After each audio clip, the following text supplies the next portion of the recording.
Quand Tyson damage Frazier au maximum. L'année 1986, dans le noble art des coups de poing, est considérée comme l'année de l'homme de fer, Iron Mike.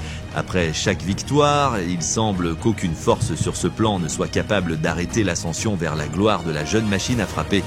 Une fois le combat terminé, victorieux comme à l'accoutumée, un autre nom s'ajoutait à sa liste de cadavres, tandis que le suivant était déjà dans son esprit. Lorsque c'est au tour de Marvis Frazier de mesurer sa force face à la machine fraîchement sortie d'usine, Mike Tyson, l'histoire est écrite. Bienvenue à tous. Dans la vidéo d'aujourd'hui, nous allons revivre ce qui a été le KO le plus rapide de la carrière professionnelle de Mike Tyson. Un exploit impressionnant, à n'en pas douter. Toutefois, je vous recommande la discrétion. Les images que vous allez voir ne sont pas pour les âmes sensibles. Originaire de Philadelphie, en Pennsylvanie, aux États-Unis, Marvis Frazier est un combattant dont on se souvient bien et qui a fait ses débuts professionnels le 12 septembre 1980. Sur le ring du Fell Forum de New York, il bat Roger Troop par KO technique au 3e round, entamant ainsi une impressionnante série de victoires.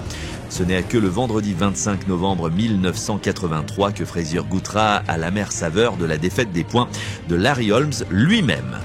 Dans un combat prévu pour les 12 rounds des poids lourds, Frazier subit son premier revers majeur, perdant par KO technique au premier round. 3 secondes seulement séparent Frazier de la possibilité de survivre à au moins un round supplémentaire.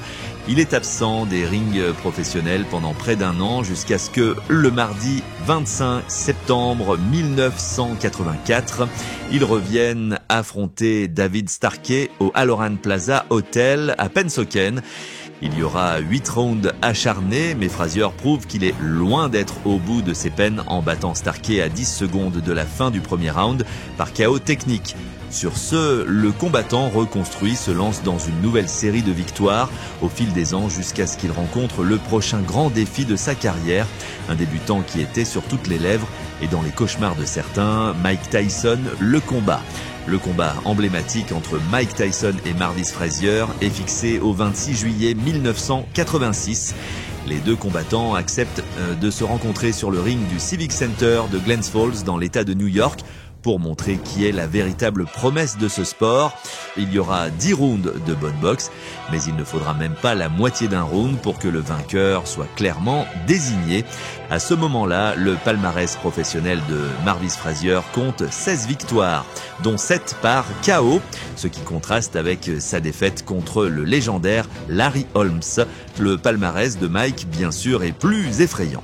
Avec 24 victoires et aucune défaite, le jeune boxeur a porté 22 coups mortels. Tyson entre en lice en tant que 2e challenger poids lourd du World Boxing Council, mais Frazier n'est pas nécessairement loin derrière. En restant dans le top 10, Frazier est classé 9e challenger poids lourd par le World Boxing Council et 4e challenger par l'International Boxing Federation. Dans les tribunes, les avis sont partagés, mais pour Tyson, c'est clair, il est parti pour tuer. Avec Joe Cortez comme 3e homme sur le ring, le combat commence. Premier round, après la cloche d'ouverture, les combattants se retrouvent au centre du ring.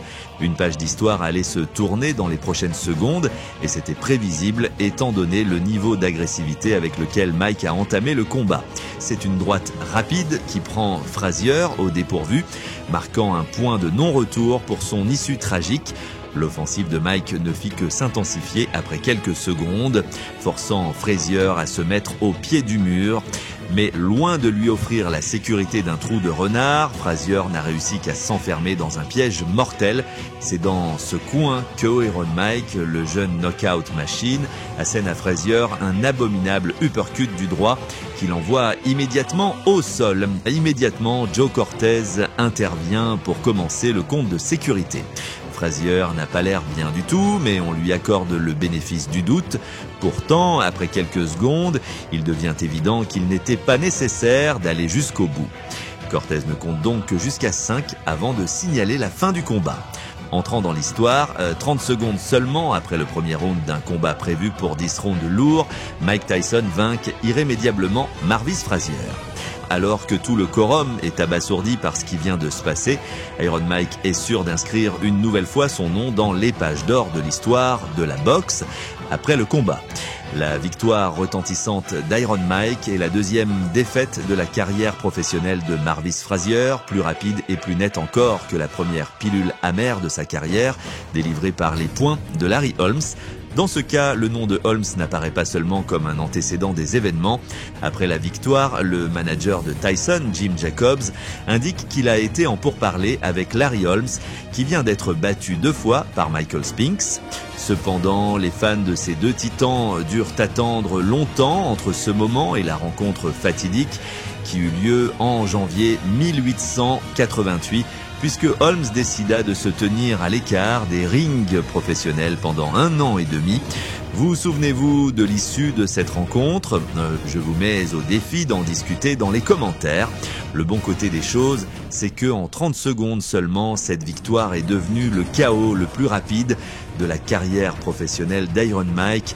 Après le combat, Mike a affirmé être monté sur le ring calme et détendu, avec beaucoup de confiance. Selon son analyse rétrospective, les coups qu'il a donnés étaient très précis.